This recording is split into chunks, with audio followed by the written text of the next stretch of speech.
Hey guys, thank you for joining. Welcome to LegendBTV, and this is my edition of the top 10 worst hit songs of 2018. I have a few brief disclaimers before we begin. Like you all saw, this is a worst list, so the commentary will skew towards negative. But it's all in good fun, and I have no genuine hatred for these people that make these songs, just the songs themselves. Secondly, ever since around 2010 when people have started making lists like this, there's always been many ignorant people wasting their time not understanding what the heck an opinion is, and instead just leaving useless negative comments only because they don't agree with what I have to say. I'm just saying, y'all gotta learn that people have different opinions and perspective on things. It's fine to dislike the video if you don't like how it's put together, but there's no need to say the video sucks when I don't like a song you like.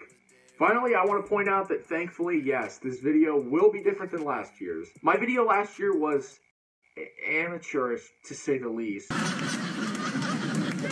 With that out of the way, let's begin. I cannot believe what we've gotten into this year. I've always thought to myself that hit music has been going downhill each subsequent year since 2014, which I would argue still holds up to this day as a pretty good year for the charts. Yeah, I thought hit music hit its peak of poorly produced awfulness in 2016, but sadly, that's not the case. 2017 was an awful year in my opinion, aside from a few standouts. This year, though, all year long, I was asking who the heck greenlit these songs for public consumption? But a better question would be why the heck this stuff is getting streamed so much. You could argue that years ago, hit music was mainly made hits based off how much it could be played on the radio, so pretty much labels and all that stuff was involved. But now it has been more ever up to the public to decide what becomes a hit, so in my eyes, they're to blame for how horrendous this year turned out. Heck, until around July or so when the streaming rules changed, streaming was pretty much the #1 way of how a song became a hit. And this year, it honestly blows my mind to see all this crap that became popular. Being an American myself, it is honestly a shame that people are just content with these lazily produced, sloppily performed pieces of dreck. Like, we really do deserve better. But now, we're about to dive in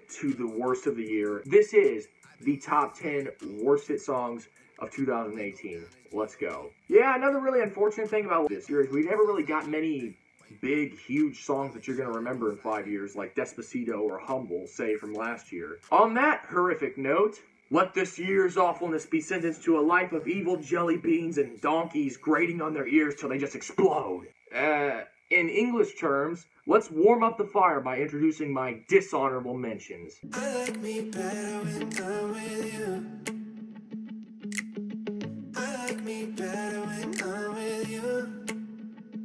The problem with this song isn't Lauv himself. He's actually an okay singer, and I've liked many hits in the past with a very basic structure like this song has. But geez, this song sounds like nothing. Very boring and flat production. And also one of the most overrated hits of this year, thanks to the fact that there are a lot of people who seem to love this song. But yeah, unfortunately it's a really gutless song, and I just don't see any appeal to this whatsoever, or why it was as big a hit as it was. If it's meant to be, it'll be, it'll be. Baby, just let it be. If it's meant to be, it'll be, it'll be. Honestly, I want to like Rexha a lot more than I actually do. She could be an absolutely dominant pop star, bringing back pop to its dominance. I mean, she's got an interesting voice, and she definitely looks good.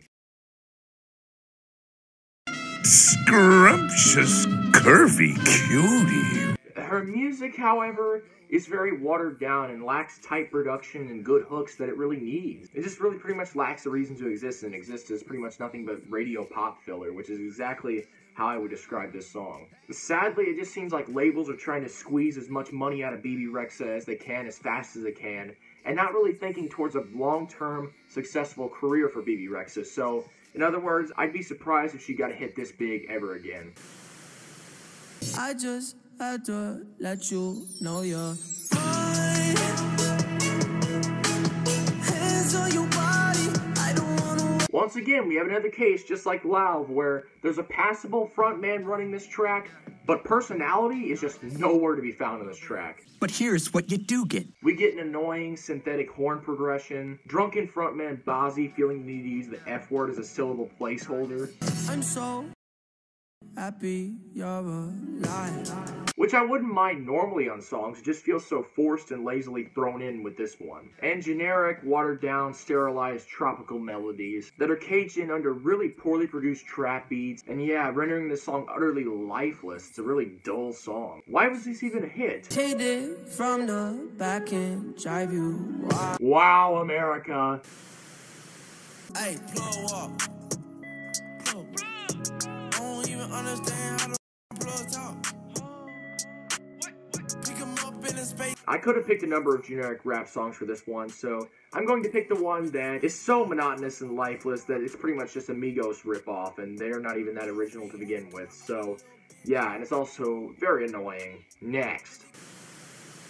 And now, onto the main list, and fair warning, it gets pretty dark and frankly pretty ugly, so fair warning, it's gonna get bad. Let's do this. Let's start with number 10. Starting on a positive note, this entry comes from an artist who I will admit has made improvements throughout the year. And while I feel I scored his sophomore album a bit too high, it was still much better than his debut, which is signs of improvement. However, I have always said that the worst tracks from that album are the singles.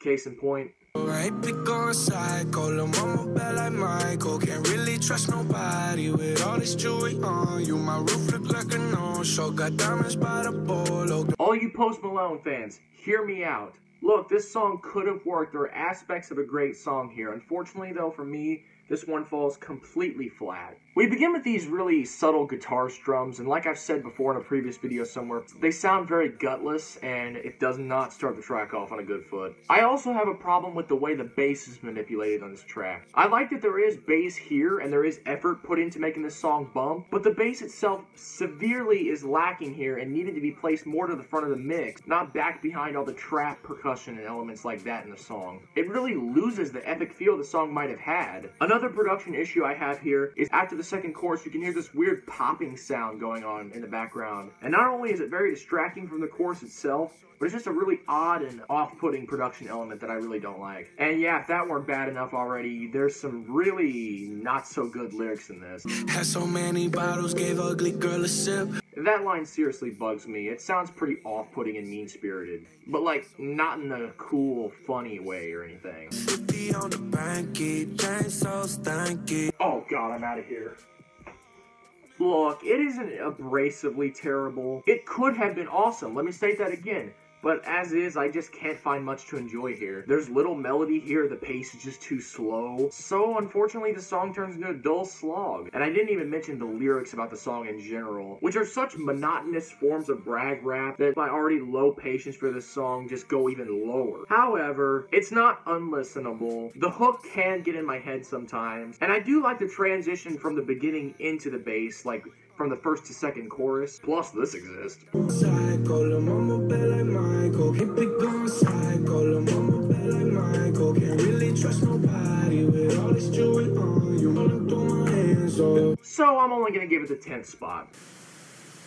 Number 9. I'll give this next song one compliment. It does stand out as being interestingly bad, instead of forgettably and generically bad like a lot of these other songs. So it's an outlier in an otherwise really weak and boring year for hit music. But still, this is a big one. I woke up Chris Breezy. Oh my god, I'm the man. I'm so fly and I can dance. There's tattoos on my neck. So, this is one of the big comedy hits we've had this year. Well, I'll give it this, I certainly find it funny, sadly not in the way it's intended. The song's jokes are told in such a smug and jerky way that they expect you to find them genuinely funny, like they have the sort of braggadocious attitude, but I just find these jokes only funny in a pathetic sense more than anything. I know this entry will probably give me flack, people saying, oh, you just don't have any taste of humor, You are a liar, because if you've watched any of my videos, or know me in real life, you know that I can pretty much laugh at almost anything. The problem here is the way the comedy is used in the music. It feels incredibly cheap, lazy, repetitive, and just dumbed down. The humor just feels really one note. Let me put it to you this way. This song sounds like something an 8-year-old who's not allowed to curse goes to watch to get some enjoyment in their life. So yeah, it's got a number of problems in it, so let's just go top to bottom, shall we? I woke up Chris Breezy. Oh my god, I'm the man. The beginning is actually Not too bad. I like the happy sounding, sort of upbeat production on this quite a bit, actually. But the writing here seems admittedly really sloppy, and it just has this feel of just throwing anything together to make Chris Brown sound like a great person, which, no. I can sing so well. With expensive computers, maybe? Wonder if I can see the N-word. Wait, can I really see the N-word? Really, little Dicky? I mean, points for curiosity, but this is like 20 seconds into the song. Lil Dicky must really love to use that word, eh? Then we get a really annoying hook. I woke up in Chris Brown's body. The biggest problem here is the semi-likable melody I talked about earlier is now drowned in a bunch of trap elements. Lovely. And I'm like skin black. Hate to tell you this, Lil Dicky, but there's like tens of millions of people who are light-skinned black. It definitely brings up unfortunate racial implications. Yeah, the bragging really does get atrocious on this song, and it just gets really annoying. Just a lyrically unpleasant song when you analyze it deeper. Although really unfunny and lousy, I still don't understand how this is that bad. Maybe I should have left it off the list. And now I'm in Ed Sheeran's body. It's way less cool than being Chris Brown was. I'm DJ Khaled. Why am I yelling? I'm Kendall Jenner. I got a vagina. I stand corrected. So yeah, this is the straw that broke the camel's already frail back. I need to ask, if we really needed these three people tacked on at the end of the song, why does the comedy have to be so forced and uninspired? I mean, okay, I get DJ Khaled because he seems so desperate and hungry for relevance that he'll pretty much appear on anything. Granted, I'll cut him some slack, actually, because his punchline is easily the legitimately funniest out of the three, and is actually a rather solid joke. You know what? Not bad, Khaled. The other two, however, are completely inexcusable. Let's start with easily the least funniest, Kendall Jenner, and oh my god. I'm gonna learn. I'm gonna understand the inner workings of a woman. Jeez, this is so forced it hurts. Why did she choose to do this? She certainly didn't need to. She's related to Kylie Jenner, for God's sakes, who people were literally giving money to have her be the world's youngest billionaire. I'm thinking, dang girl, if this is for the money, a sister with that much loot surely would spare a few morsels, right? Provided you aren't one who saws heads off dogs or own a pet albino turtle named Oswald, right? Ed Sheeran is one of the biggest pop stars right now and has one of the highest selling singles, scratch that, the highest selling single of the year with Perfect. Unless he had a genuine passion to be on a song basically demeaning him by saying how it's way less cool to be in Ed Sheeran's body than Chris Brown's, I mean, I just see no reason this song needed him. Once again, I'll let DJ Khaled off the hook because of the semi-funny joke, but for you two, is this something you're going to look back and feel proud of in 5 years? Like, what? Mainly looking at you, Jenner, because, yeah, wow. Number 8. I don't put artists on lists just because I think they're crappy people. Being an absolutely unlikable frontman on your song, and frankly your entire career, though, is something that does need to be taken more into consideration. You ain't got no style, see you on my Instagram. I be rocking it like it's fresh out the pan. Only when I'm taking pics, I'm the middleman. Walk talking like a boss, I just lift. Okay, so many of you will be quick to defend this one because, hey, it bumps, right? When really there are thousands upon thousands of rap songs that have better production than this tuneless, sluggish bore. Tyga not only sounds creepy on this track, but his ego-filled delivery sounds more obnoxious than it does cool. And the sampled harmonizing in the background is definitely really annoying, and the fact that it repeats throughout a lot of the song is just grating. I'm no Offset fan by any means, but I'm actually going to throw him the bone and say his part's easily the best part of the song. His bars aren't great by any means, but getting a break from the predictable sex addict Tyga is a gift from God indeed. Overall, it's a really dime-a-dozen rap song made worse by the unlikability and smuggish jerk attitude of Tyga. Not what I want to get a taste of, that's for sure. Number 7. So, people seem to love this song mainly in an ironic sense. I have to ask. You're such a fucking hoe. I love it. You're such a fucking hoe. I love it.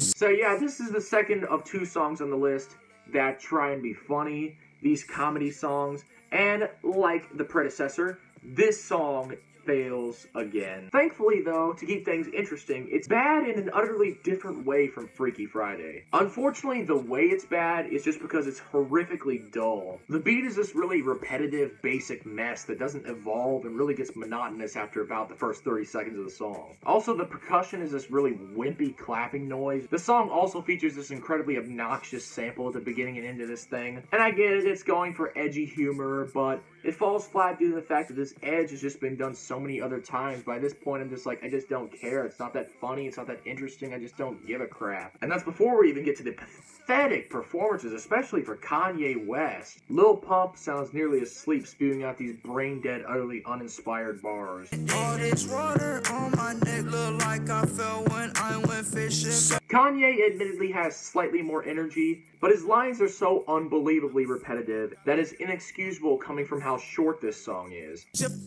I'm a sick fuck, I like a quick fuck. I'm a sick fuck, I like a quick fuck.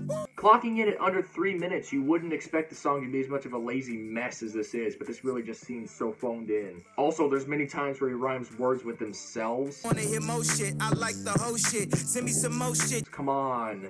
What is this, don't wanna know? Overall, the song is utter garbage from start to finish. And unlike Freaky Friday, I can't even say that the beat is all that fun, or the performers even seem to give a crap. So lazy that I'm willing to bet money that these two artists are just sitting back and laughing right now at America's tendency and how much they are streaming this song because Spotify promotes and they are too lazy to go find their own music taste. And then, these are the same people that have the nerve to complain that modern rap is trash. When really, it's like, it's only a hit because of you guys making it a hit. Like, stop listening to it then. Basically, it's only a hit due to star power and the fact that two of the biggest, most relevant names in rap right now made this. If it was two amateur SoundCloud rappers, everyone would be calling this trash. Which I still am, because it's trash. Number 6. This particular artist, despite having a lackluster 2017 in terms of hit singles, did manage to nab an incredible 2018. I'm talking, this guy ruled 2018. You know who it is. Drake. That's right, Mr. YOLO himself was #1 for over half the year. He got 3 #1 hits, but then he also had this other single, which is just inexcusable. I'm upset. 50,000 on my head is disrespect. So offended that I had to double check.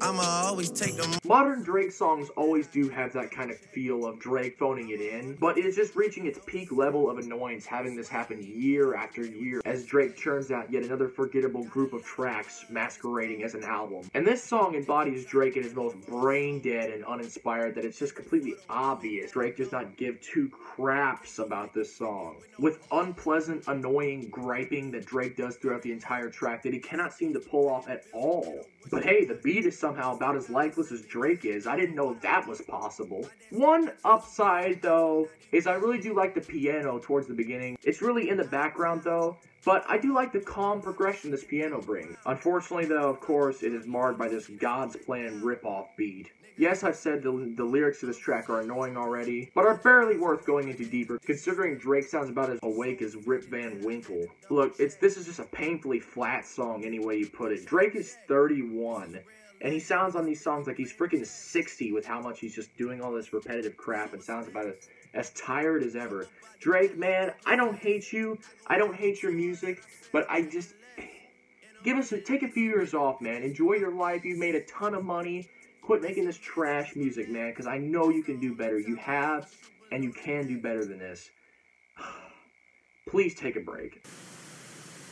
Number 5. We're crossing some interestingly bad territory, entering our top 5. Songs by artists that I wish were bad enough to end their careers, but the fact that America continues to keep giving these people attention, streaming their songs, gives me a sad, realistic feeling that this kind of garbage will continue to be made for years to come to the easily pleased public. Like I said, it's a shame. You all deserve so much better than this.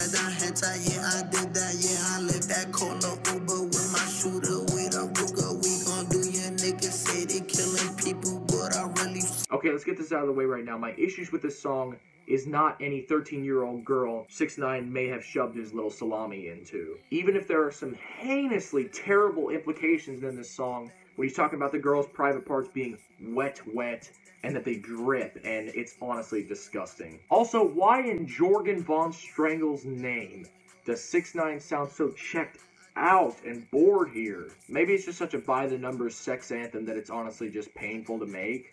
The "I don't really want no friends" line gets even more annoying every time I have to put my ears to it. Even more so by his ugly, annoyingly slurry delivery. This guy makes Francis from Boogie 2988 sound more fluent. Oh, you're okay, I've been playing some games lately. Like, I got Magic 2014. Seriously though, this is reaching new levels of atrocious rapping. Like, oh my god, his flow sounds literally terrible here. I mean, maybe it is just his voice and his tone that really annoys me. His really nasal rapping voice, it just sounds so unpleasant and unlikable. It's really off-putting. Not to mention the utterly lame eeny meeny miny mo line in here, which is just ridiculous. I'm sorry. Then we have Nicki Minaj talking about, what is it again today?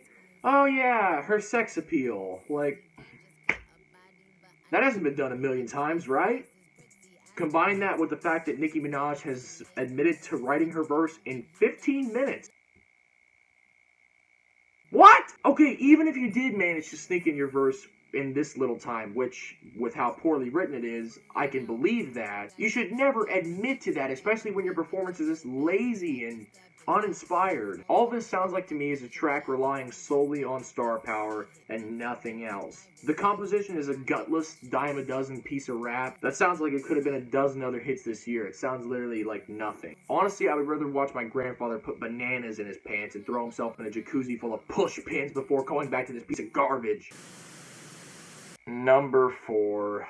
People will try and defend these songs by saying, oh, you're just a rap hater. Like I've explained many times, I do like rap. I love a solid, well-written rap verse. I love a good beat. I've shown that many times on this channel, but nobody in the world can convince me that this is good rap. Brand new whip, got no keys. Tell them my clothes, no starch, please. Soon as I nut, you can go leave. Got M's in the bank, like yes, indeed. Cartier glasses, I won't even peek. No other year than 2018 can this turgent pile of nothing be popular. This utterly flat, sluggish beat, the delivery that makes it seem like Drake hasn't gotten any sleep in 3 days! Lil Baby's awful, horrendous hook on this song that isn't catchy, doesn't slap, and is not good rap or music whatsoever. It's lazily written, badly produced, sloppily made drivel that proves my point. Anybody will listen to this just because it has Drake's name attached to it. Easily the most devoid of life hit this year, but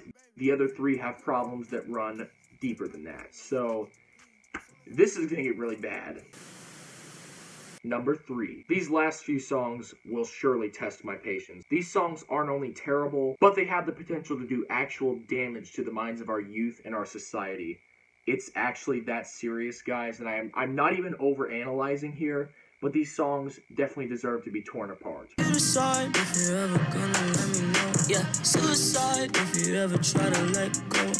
I'm sad, I know, yeah. I'm sad, I know, yeah. Now, I hate that I even have to waste the smart people's time here to address this, because people, you should already know this. But just because I say a song of his is garbage does not mean I am glad he died or I wanted him to die. No, I honestly think that is horrible that someone had to take his life and he was gone at such a young age when he could have made improvements in his life. He could have turned around and made some good music. But his passing does not excuse the song and does not mean I have to like it, because I definitely do not. What even is this? It's a cheaply produced, amateurishly performed snore fest. Wanders in too much melodrama for its own freaking good. This downright childishness in the lyrics could work on other songs with singers that, you know, have a potent voice, have a good tune backing them. But with X proving how limited of a vocalist he is at best, and the production having no melody at all and really no reason to exist, the song just comes off whiny and unpleasant to me. I'm sorry. All of that sounds pretty bad on its own, right? Sure, but why is it this high on my list? Suicide if you ever try to let go. Now, okay, every other YouTube critic you've seen, or any critic in general, has already torn this line apart. I get it. They've utterly decimated this line beyond any scrap of repair. But this really is something absolutely despicable. I have to stress this, guys. Also, because this song is obviously catered towards a very young demographic, teens that easily get their heart broken. Musicians are often seen as role models, especially to the youth, whether they like it or not. And I feel like this is definitely a terrible message to send to your fans, and definitely a terrible thing to do to somebody. You should never, ever threaten to commit suicide if somebody's going to try to break up with you. Have some maturity, be a man, and accept that she just was not happy in the relationship, and it happens. I've been on the other end of the stick a lot of times with relationships, and trust me, it's bad, but like, don't ever do this kind of crap. The sad truth is, though, many people loved X. He has many fans, and while I do appreciate that, I'm glad for the kid. He's gotten a good fan base at such a young age. I'm sure, though, there's still been a handful of his fans that have actually read those lyrics and have thought, hey, I'll do this too. It's okay to threaten suicide, because then they'll stay with me, right? When really, that's just the most despicable behavior I've heard this year. I also want to stress that I don't think it was X's intention to make the song come out like that. I feel like he does care about his fans. I think X wanted his fans to sympathize with him, and I get that, but you also have to think of your partner in situations like that too, and that's where this song utterly falls apart. Under all that unprofessional cursing and stuff he does in his live streams, I feel like X really did just want to connect with people and be a good role model. So I'll give X respect there, and I will say it really is cool that XXXTENTACION did help a lot of people. He's probably done some good for the world. His music has probably helped a lot of kids and teens and stuff out of suicide, and honestly, that's a great thing. Unfortunately, though, I'm still just left feeling sick by this track and the fact that it went to #1. I'm sorry, I can't stand this song.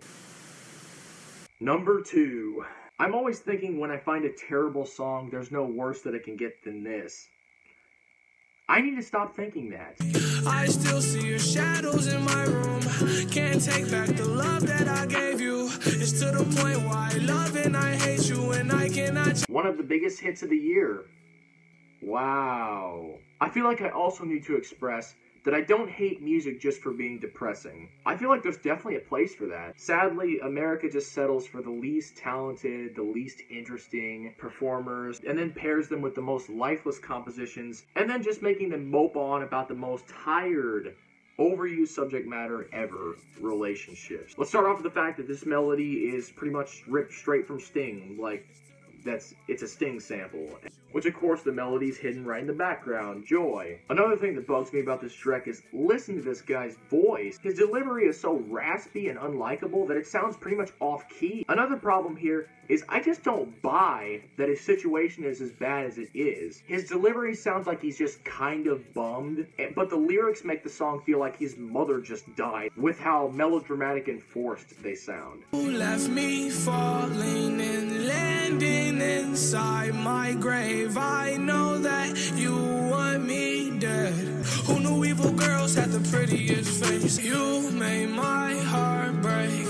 You made my heart ache. Yeah, like, this song frustrates me on a basic surface level just because of how childish it is, and immaturity that I just cannot stand. I get it, Juice WRLD is young, but that does not mean I have to like his song, and I definitely do not. Musically, it's mediocre. Like, it's not the worst thing ever, the sample is actually kind of nice, I kind of like that melody, but still, that's just not anything Juice WRLD owns, that's a sample. The lyrics and delivery are the real meat of this sandwich, and I just cannot stand them. And it's basically yet another song that teens will love because it's relatable, when it's really just hypnotizing their brains into being more immature and not just, you know what I mean, moving forward with their relationships instead of just like lying on the floor like, oh,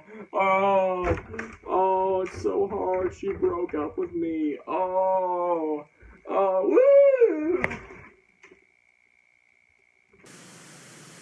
Number 1. Honestly, as horrible as this year's been for hit music, you would assume it would have been hard for me to narrow down and pick my #1 worst hit song this year. No, honestly, it kind of wasn't that hard. This song right here represents absolutely everything that's wrong with this year. It's the hit song that just makes me feel the most out of all these songs. And the fact that it was actually a hit is genuinely flabbergasting. Yeah. Whoa. Hold on. Walk it like I talk it. Walk it like I talk it. Walk it like I talk it. Woo. Walk it like. Let's start off with this intro music. This sounds like the perfect evil music to just torture me.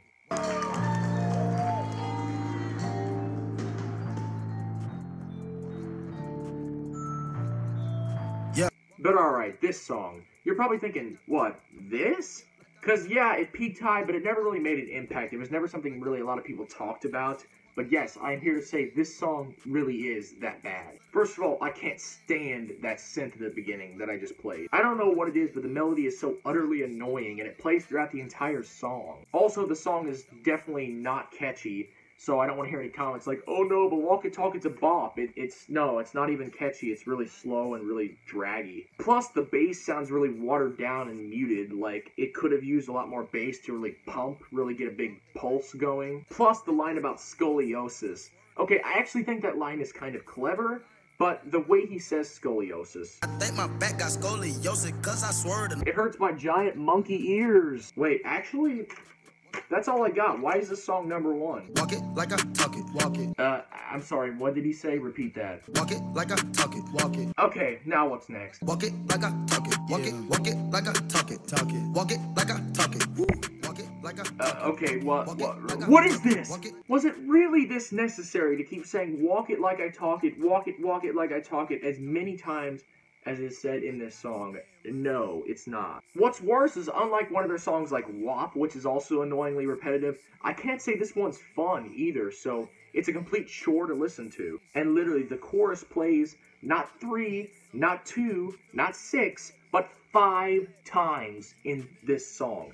5 freaking times. It also doesn't help that Migos resort to making their annoying skirt, take it, cook it up, you know, those annoying noises they make to try and desperately add some life to this trash. And I mean, Drake, you know, he's on here, he's got his little line or two that's kind of memorable. People will remember the song and they'll quote for a while, and they'll forget about it, because, you know, yeah, it's got no lasting longevity to it. But yes, guys, I'm not kidding about this one. It is complete dreck from start to finish, and I feel like the only reason why people tolerated this and were listening to it is because they thought it had a cool music video. Now, of course, I'm not going to be a jerk. I like the music video. I think it's funny. I think it's cool. I like the video. But guys, stop saying a song is good just because it has a good music video. Like, come on.